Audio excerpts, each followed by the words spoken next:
Hi నమస్తే welcome to Mara media. నేను మీ కేవీఆర్.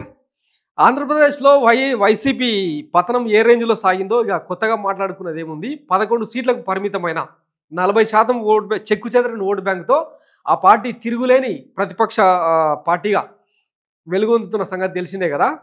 మొత్తం అంటే 3 పార్టీలు కూటమి కలిస్తే తప్ప వైఎస్ జగన్మోహన్ రెడ్డిని ఓడించలేకపోయింది గతంలో ఈ కూటమి సర్కారు.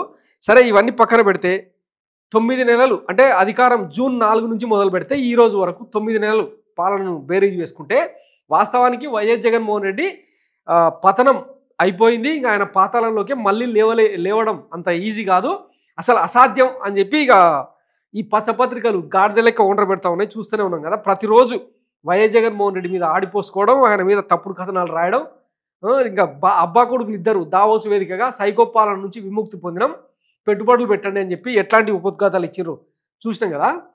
అయినా కానీ టీడీపీ క్యాడర్ కానీ టీడీపీ లీడర్లు కానీ ఎవ్వడు ఏ ఒక్కరి ముఖంలో నెత్తురు సుక్కలేదు. మరి 164 సీట్లు సరే, జనసేన బీజేపీ సంగతి పక్కన పెడితే 134 సీట్ల మ్యాండేట్ టీడీపీకి ఇచ్చినా కూడా ఎందుకు సంతోషం లేదు? టీడీపీలో ఈ పచ్చపార్టీలో ఎందుకు సంతోషం లేదు? పోనీ ఇది పక్కన పెట్టండి, జనసేన పార్టీని పక్కకు తీసేస్తే, బీజేపీని పక్కకు తీసేస్తే వైఎస్ జగన్మోహన్ రెడ్డి కళ్ళల్లో భయం కానీ బెరుకు కానీ ఏమైనా కనపడుతుందా? వైసీపీ ఎక్కడైనా తగ్గినట్టు కనిపిస్తూ ఉందా? క్యాడర్ ఏమైనా కాడిదించినట్టు కనిపిస్తూ ఉందా? ఇది జరుగుతున్న తతంగం అనమాట. 11 సీట్ల పార్టీలోకి ఇప్పుడు భారీగా వలసలు ఎందుకు పెరుగుతూ ఉన్నాయంటే అదే అనమాట, కూటమి సర్కారు వైఫల్యం. ఇప్పటికే ఇక ఊరూరా డప్పేసి చెప్పే పరిస్థితిలోకి వచ్చింది. జనం ఒక వీడియో చూపిస్తే భలే గమ్మత్తుకుంటుంది అనమాట. స్వయంగా నారా చంద్రబాబు గారు ప్రాతినిధ్యం వహిస్తున్న కుప్పంలోనే ఒక గ్రామంలో డప్పేసి చెప్తా ఉన్నారంట, టీడీపీ పెట్టే ఏ కార్యక్రమానికి కూడా గ్రామస్తులు ఎవరు హాజరు కావద్దని మొత్తం గ్రామం తీర్మానం చేసి గ్రామ ప్రజలంతా చాటింపేసుకున్నారు. సో కూటమి సర్కారుకు ఇది అతిపెద్ద మాయని మరక అనమాట. ఎందుకంటే విద్యా వైద్యాన్ని శాంతం నాకించేసి ఆఖరికి గోరు ముద్దను కూడా ఘోరమైన ముద్దగా మార్చి పురుగులన్నాన్ని పెరుగన్నంలాగా పెడుతున్న తీరు ఇది విద్యాశాఖను పతనం అంచులోకి తీసుకెళ్లిన తీరు.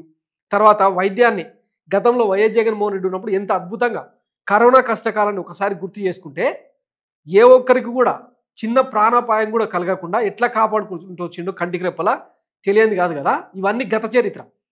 సో వైఎస్ జగన్మోహన్ రెడ్డి చేసిన మంచి ఒకవైపు, కూటమి సర్కారు ఇచ్చిన హామీల నుంచి తెప్పదగిలేసి కాడి దించేసిన వైనం మరొక వైపు అనమాట. ఈ రెండింటి మధ్య భవిష్యత్ వైసీపీదే అన్న కంక్లూజన్కు చాలామంది నేతలు వస్తున్న నేపథ్యంలో మొన్న అనంతపురానికి చెందిన సాకి శైలజానాథ్, కాంగ్రెస్ సీనియర్ లీడర్, కాంగ్రెస్ పతనం అంచుల్లో ఉన్నప్పుడు ఆయన రాష్ట్రానికి పీసీసీ అధ్యక్షుడిగా పనిచేసిన వ్యక్తి అనూహ్యంగా మొన్న 5 రోజుల క్రితం వైసీపీ కండువా కప్పుకున్నాడు అనమాట. జగన్మోహన్ రెడ్డి సమక్షంలో ఆయన విదేశాల నుంచి తిరిగి వచ్చిన వెంటనే ఆయన కండువా కప్పుకున్నాడు. ఇది అందరికీ తెలిసిందే. ఇక సాకే శైలజానాథ్ రూపంలోనే మొత్తం సీనియర్ కాంగ్రెస్ లీడర్లు అందరూ కూడా వైసీపీలో చేరేందుకు సమాయత్తం అవుతున్నారని చెప్పి కథనాలు వినిపిస్తూ ఉన్నాయి. ఉండవేల్ అరుణ్ కుమార్, రఘువీరారెడ్డి, పల్లం రాజు, ఇంకా ఇట్లా చెప్పుకుంటూ పోతే చాలామంది పేర్లు వెలుగులోకి వస్తూ ఉన్నాయి. ఈ అనూహ్య పరిణామాలు దేనికి సంకేతం? మరి వైసీపీ 11 సీట్లకు పరిమితమైంది. ఒకవైపేమో కూటమి సర్కారు లేవకుండా కొట్టేలాగా వైఎస్ జగన్మోహన్ రెడ్డి మీద ఒకసారేమో తిరుమల లడ్డు అంటారు, విజయవాడ వరదలకు జగన్మోహన్ రెడ్డి కారణం అంటారు, రాష్ట్రంలో జరిగే ప్రతి అరాచకానికి అవినీతికి వీళ్ళు చేసే అవినీతికి కూడా వైఎస్ జగన్మోహన్ రెడ్డిదే కారణం అని చెప్పి చెప్తా ఉంటారు. పొద్దున లేస్తే రాత్రి పడుకునే వరకు కూడా ఆఖరికి కలలో కూడా వైఎస్ జగన్మోహన్ రెడ్డి నామస్మరణ చేయకుండా కూటమి నేతలు పడుకోవట్లేదు. మరి అట్లాంటి పార్టీలోకి ఇంత పెద్ద ఎత్తున వలసలు ఎట్లా జరుగుతున్నాయి? సో తెరవెనుక ఏదో పెద్ద ఎత్తున జరుగుతూ ఉంది. భారీ స్కెచ్ ఏదో అమలు చేస్తూ ఉన్నారు. ఈ నేపథ్యంలో జగన్ దూకుడుతో అటు కాంగ్రెస్లో ఇటు టీడీపీలో ప్రకంపనలు రేగుతూ ఉన్నాయన్నది రాజకీయ విశ్లేషకులు చెప్తున్న మాట. వాస్తవానికి వీళ్ళందరూ కూడా గత కొంతకాలంగా ఎప్పుడైతే ఈమె వైఎస్ జగన్మోహన్ రెడ్డి చెల్లెలు షర్మిల గారు సారథ్య బాధ్యతలు తీసుకున్నారో ఆ రోజు నుంచే కాంగ్రెస్ పార్టీ మీద సీనియర్లు ఎవరు కూడా ఇంట్రెస్ట్ చూపించట్లేదు. అందరూ కూడా పార్టీ కార్యకలాపాలకు గత కొన్ని రోజులుగా దూరంగా ఉంటూ వస్తున్నారు. అట్లని మరి కాంగ్రెస్ను వీక్ చేసేలాగా ఏమన్నా చర్యలు ఉన్నాయంటే అది కూడా ఏం లేదు. వాళ్ళు అంటే కాంగ్రెస్ పార్టీ ఇంకా ఎప్పుడైనా సరే ఇంతే, ఇంకా 0.5% ఆ పార్టీ ఓటు బ్యాంక్ అని చెప్పి ఒక కంక్లూజన్కి వచ్చిన నేపథ్యంలో కీలకమైన సీనియర్ లీడర్ ఆఖరికి ఏలూరు మాజీ ఎంపీ హర్షవర్ధన్ కూడా, ఎస్సీ సామాజిక వర్గానికి చెందిన హర్షవర్ధన్ లాంటి వాళ్ళు కూడా వైసీపీలో చేరేందుకు రెడీ అవుతూ ఉన్నారంటే మరి వైసీపీ పరిస్థితి ఏంది? మొన్నటిదాకా విజయసాయి రెడ్డి, అయోధ్య రామరెడ్డి లాంటి వాళ్ళు రాజకీయంగా రిటైర్ అయిపోతా ఉన్నాం, రాజకీయాలకు స్వస్తి చెప్తా ఉన్నాం, వైసీపీకి రాజీనామా చేస్తున్నాం అని చెప్పి కథనాలు వినిపించిన తరుణంలో విజయసాయి రెడ్డి ఆల్రెడీ క్విట్ అయిపోయాడు. ఇక అయిపోయింది, వైసీపీ పతనం అయిపోయింది అన్న నెల రోజులకే ఈ అనూహ్య పరిణామాలు దేనికి సంకేతం? సో రాసి పెట్టుకోండి, నెక్స్ట్ 2029 కావచ్చు, 27 కావచ్చు, జమిలీ ఎన్నికలు ఎప్పుడు వచ్చినా కూడా బీజేపీకి పెద్ద ఎత్తున దెబ్బ కొట్టబోతుంది ఈ దేశం.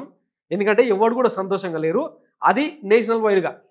అంటే ఈవీఎంలు అక్రమాలు, ప్రతిపక్ష పార్టీలను చీల్చే కుట్రలు ఇవన్నీ పక్కన పెడితే బీజేపీకి ఏమాత్రం పతారలేదు. సో ఎన్డీఏ సర్కారుకు సారథ్యం వహిస్తున్న అతిపెద్ద పార్టీ బీజేపీ దుస్థితి అట్లా ఉంటే, ఇక కాంగ్రెస్ మిగతా పక్షాలను అన్నింటినీ కలుపుకొని ముందుకు పోయే సందర్భంలో బాగా స్ట్రాంగ్గా అయ్యే అవకాశం ఉందన్నది ఒక విశ్లేషణ. ఇక దేశ రాజకీయాల సంగతి ఎట్టానో పక్కన పెడితే, ఆంధ్రప్రదేశ్లో మాత్రం ఇప్పుడు 3 పార్టీలు ప్రత్యక్షంగానే కూటమిలో ఉన్నాయి. కాంగ్రెస్, కమ్యూనిస్ట్ పార్టీలు, మరో 3 పార్టీలు బయట సైడ్ నుంచి చంద్రబాబు గారికి జాకిలు పెట్టి లేపే ప్రయత్నం చేస్తూ ఉన్నాయి. ఇక మిగిలిన ఏకైక ఆప్షన్ ఎవరు? వైసీపీనే కదా. సో రాబోయే కాలం అంతా కూడా వైఎస్ జగన్మోహన్ రెడ్డి ఏదో యాదృచ్ఛికంగానో లేకపోతే కళలో అదేదో అబ్దుల్ కలాం కళలు కన్నమాట కానీ కథలు మింగమని చెప్పలేదు అని డైలాగ్ చెప్తా ఉంటారు కదా. నెక్స్ట్ అధికారంలోకి కనుక వస్తే 30 ఏళ్ల పాటు మనమే ఉంటామని అంత ధీమాగా చెప్పడానికి కారణం ఏంటంటారు? కూటమి వైఫల్యాలే. ఎందుకంటే చంద్రబాబు గారిది ఆయన ఏజ్ వయసు రీత్యా కావచ్చు, ఆయన హామీల రీత్యా కావచ్చు, ఇది చివరిసారిగా జరిగిన మోసం అనమాట. నెక్స్ట్ ఎలక్షన్స్ నుంచి అతిపెద్ద అతి గొప్ప రాజకీయాలను ఆంధ్రప్రదేశ్ చూడబోతుంది అన్నది అందరూ చెప్పే మాట. ముఖ్యంగా రాజకీయాలను నిశ్చితంగా పరిశీలించే వాళ్ళు చెప్పే మాట అనమాట. ఎందుకంటే చంద్రబాబు గారు అవుట్డేటెడ్ అయిపోతే టీడీపీ కూసాలు కదిలేవడం గ్యారంటీ. ఇక దాన్ని ఎవరొచ్చి లిఫ్ట్ చేస్తారో, నారా లోకేష్కి అంత సీన్ లేదులే, అది వేరే విషయం. కానీ ఎవరొచ్చి దాన్ని లీడ్ చేస్తారన్నది పక్కన పెడితే, నారా లోకేష్, పవన్ కళ్యాణ్ ఇద్దరు కొట్టుకు వస్తుంటే వైఎస్ జగన్మోహన్ రెడ్డి మాత్రం తాపీగా ఎంజాయ్ చేసుకుంటూ అధికారాన్ని లాగించేస్తాడు అని చెప్పి ఒక కంక్లూజన్కి వచ్చారనమాట. ఇప్పటికే ఊరూరా ప్రజలు ఎవరి దగ్గరికి వెళ్ళినా కూడా జగన్మోహన్ రెడ్డి చేసిన మంచి గురించి వాళ్ళే చెప్పుకుంటా ఉన్నారు. వాళ్ళే ఈయన చెప్పినట్టు స్టార్ క్యాంపెయినర్లుగా మారి social media, digital media, main stream media అన్నీ కూడా కూటమికి ఒత్తాసు పలుకుతా ఉన్నా కూడా స్టార్ క్యాంపెయినర్లు అయి వాళ్ళే రచ్చకట్టల కాడ అక్కడిక్కడ చెవులు కోరుకుంటా ఉన్నారు అనమాట. సో ఇది జరుగుతున్న తతంగం. సో వైసీపీకి మంచి రోజులు ఖచ్చితంగా ఉంటాయి. అందులో భాగంగా దాన్ని గుర్తించే ఈ కాంగ్రెస్ నేతలందరూ కూడా వైసీపీలో చేరేందుకు మొగ్గు చూపుతున్నారు అన్నది ఒక conclusion. Thanks for watching Mara media. నేను మీ కేవీఆర్. Thank you.